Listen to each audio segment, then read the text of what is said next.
Bismillahirrahmanirrahim. Assalamualaikum warahmatullahi wabarakatuh. Syukur alhamdulillah kita bisa berjumpa lagi di channel ini. Shalawat dan salam semoga selalu tercurahkan kepada junjungan kita Nabi besar Muhammad sallallahu alaihi wasallam. Allahumma sholli ala sayyidina Muhammad wa ala ali sayyidina Muhammad. Harapan dan doa saya untuk saudaraku semua yang menonton video ini, semoga saudaraku semua selalu diberikan kesehatan oleh Allah, dimudahkan segala urusannya, dilapangkan rezekinya, diampuni segala dosanya. Amin ya rabbal alamin. Sahabat beriman yang dirahmati Allah, subuh merupakan waktu yang sangat istimewa, waktu di mana terjadi pergantian dari malam ke pagi hari, dari gelap menuju terang. Subuh sering diungkapkan secara khusus dalam beberapa ayat Al-Quran. Wasuhi idza tanafas. Dan demi subuh apabila fajarnya mulai menyingsing. Quran Surah At-Takwir ayat 18. Qul a'udzu birabbil falaq. Katakanlah, aku berlindung kepada Rabb yang menguasai subuh atau fajar. Quran Surah Al-Falaq ayat 1. Jika Anda sering bangun pagi dan mendengarkan azan subuh, tentu Anda akan mendengarkan as-sholatu khairum minan naum. As-sholatu khairum minan naum. Ya, artinya sholat lebih baik daripada tidur. Di mana kalimat tersebut tidak terdapat pada azan di waktu sholat lain. Dalam kalimat tersebut Allah memberikan isyarat kasih sayang pada hambanya, di mana pada waktu tersebut diperintahkan untuk menjalankan sholat subuh. Allah menegaskan bahwa sholat subuh itu lebih baik daripada tidur. Waktu subuh sendiri memiliki banyak kejadian besar dan keistimewaan. Yang pertama adalah disaksikan oleh para malaikat. Subuh begitu istimewa bagi umat Islam, hingga Allah Subhanahu wa Ta'ala menurunkan perintah sholat subuh. Sebagaimana firman-Nya dalam Al-Quran, Surah Al-Isra ayat 78. Dirikanlah sholat sesudah matahari tergelincir, sampai gelap malam, dan dirikanlah pula sholat subuh. Sesungguhnya, sholat subuh itu disaksikan malaikat. Orang yang menjalankan sholat subuh akan mendapat perhatian Allah pada hari kiamat, karena berkumpulnya para malaikat malam dan siang di waktu tersebut, di mana para malaikat melaporkan langsung kepada Allah Subhanahu wa Ta'ala apa saja yang dikerjakan hambanya di waktu subuh, dan mendoakan kebaikan bagi mukmin yang menjalankan sholat subuh. Yang kedua, salah satu penyebab masuk surga. Terkadang kaum mukmin lalai dalam menjalankan sholat subuh, lebih memilih untuk melanjutkan tidurnya daripada bangun untuk melaksanakan sholat. Orang yang menjalankan sholat subuh tepat waktu, baginya akan menjadi jalan masuk surga. Dalam sebuah hadis mengatakan, barang siapa yang mengerjakan sholat bardain, yaitu subuh dan asyar, maka dia akan masuk surga. Hadis riwayat Bukhari dan Muslim. Yang ketiga, salah satu penghalang masuk neraka. Sholat subuh yang memiliki jumlah rakaat paling sedikit dibanding sholat wajib lainnya, terkadang menjadi sholat terberat bagi sebagian umat muslim. Bagi yang menjalankan sholat subuh baginya dapat menjadi penghalang masuk neraka.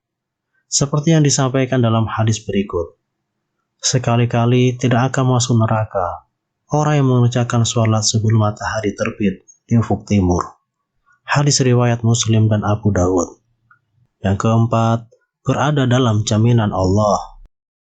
Barang siapa sholat subuh, maka dia berada dalam jaminan Allah. Hadis riwayat Muslim.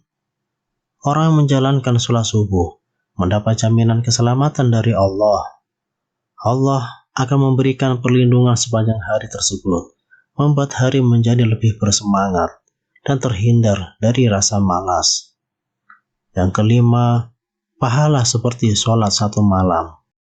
Bagi yang menjalankan sholat subuh berjamaah, Allah memberikan keistimewaan berupa pahala seolah-olah orang tersebut menjalankan sholat sepanjang malam. Dan barang siapa yang sholat subuh berjamaah, maka seolah-olah dia sholat seluruh malamnya. Hadis riwayat Muslim. Yang keenam, bercahaya di hari kiamat. Bekas wudhu dan langkah kaki orang yang menjalankan sholat subuh berjamaah akan menjadi cahaya di hari kiamat menurut Islam. Kelak, itu akan membedakan dengan umat lainnya dan menjadi jalan mendapat syafaat Nabi Muhammad SAW.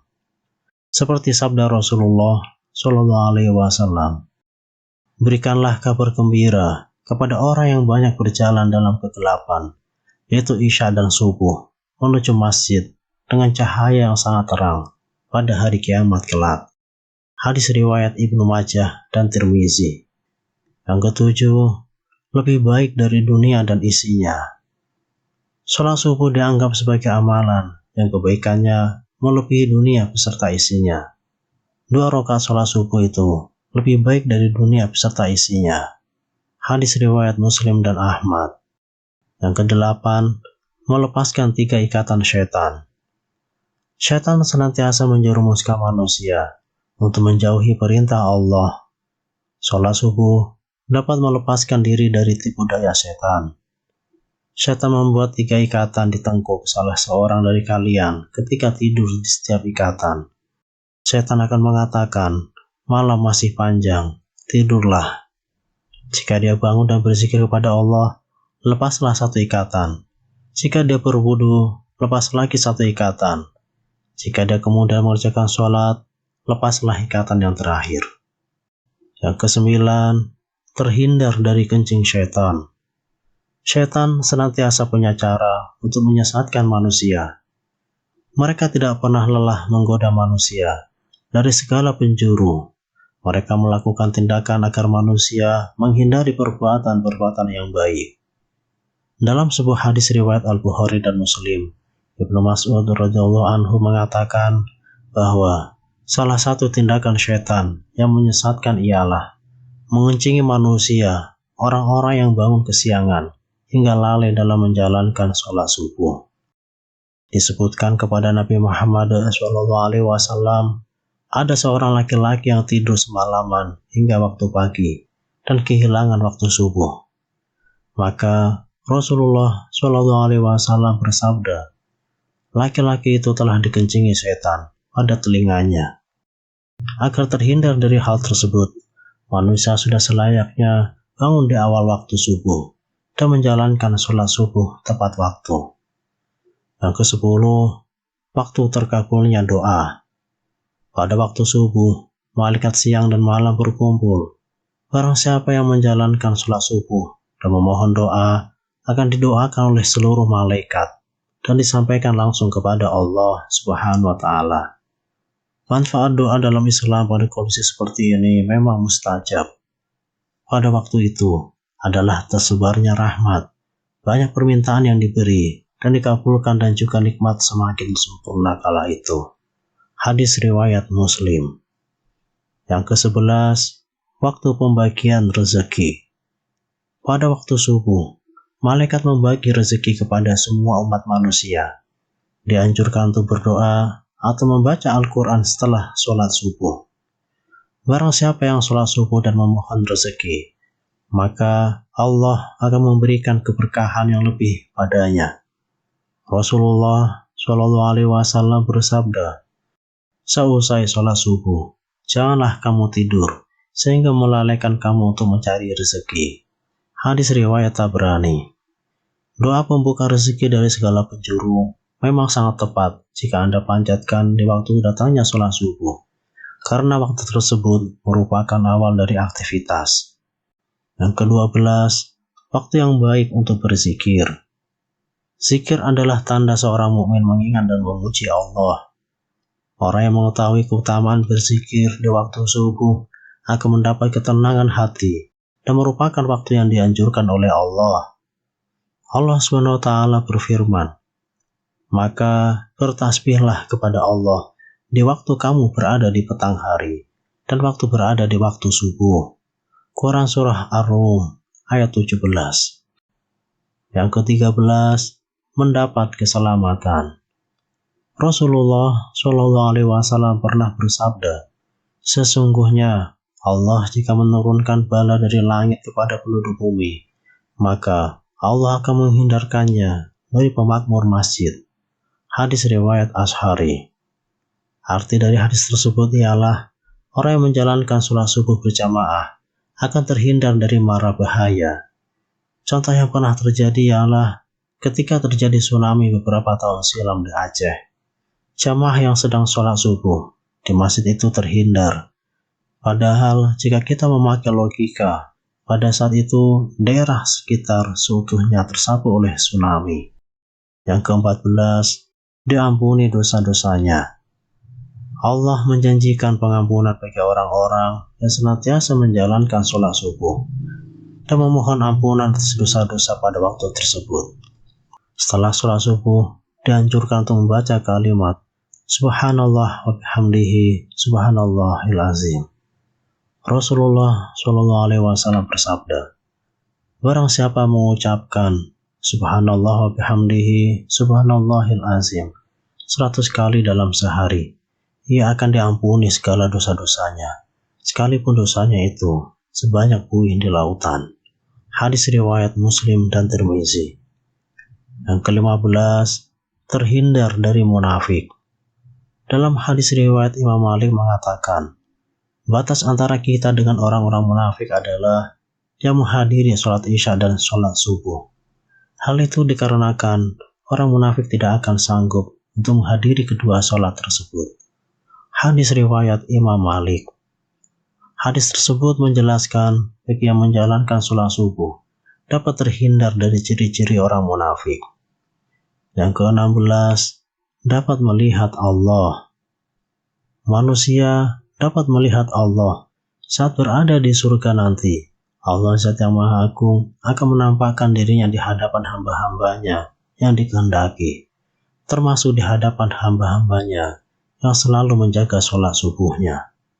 Rasulullah SAW bersabda, kami sedang duduk bersama Rasulullah SAW. Ketika melihat bulan purnama, beliau berkata, sungguh kalian akan melihat Rabb kalian, sebagaimana kalian melihat bulan yang tidak terhalang dalam melihatnya. Apabila kalian mampu, janganlah kalian menyerah dalam melakukan sholat sebelum terbit matahari dan sholat sebelum terbenam matahari, maka lakukanlah. Hadis riwayat Bukhari dan Muslim. Yang ke-17, mendapat pahala seperti pahala haji dan umroh. Bagi orang yang sholat subuh berjamaah, lalu berzikir sampai matahari terbit, ditutup sholat 2 rakaat, akan mendapatkan pahala senilai dengan pahala haji dan umroh. Hal ini sebagaimana sabda Rasulullah SAW.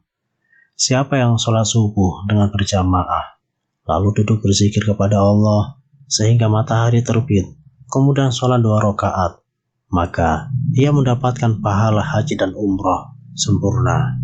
Hadis riwayat Tirmizi. Sahabat beriman yang dirahmati Allah, mari kita biasakan bangun pagi dan menjalankan sholat subuh tepat waktu. Selain menjalankan kewajiban sebagai umat muslim, sholat subuh juga memberi hikmah berupa melatih kedisiplinan diri dan juga mencegah rasa malas. Semoga kita semua diberi kemudahan oleh Allah untuk bisa melaksanakan sholat subuh tepat waktu dan berjamaah. Amin ya Rabbal Alamin. Wassalamualaikum warahmatullahi wabarakatuh.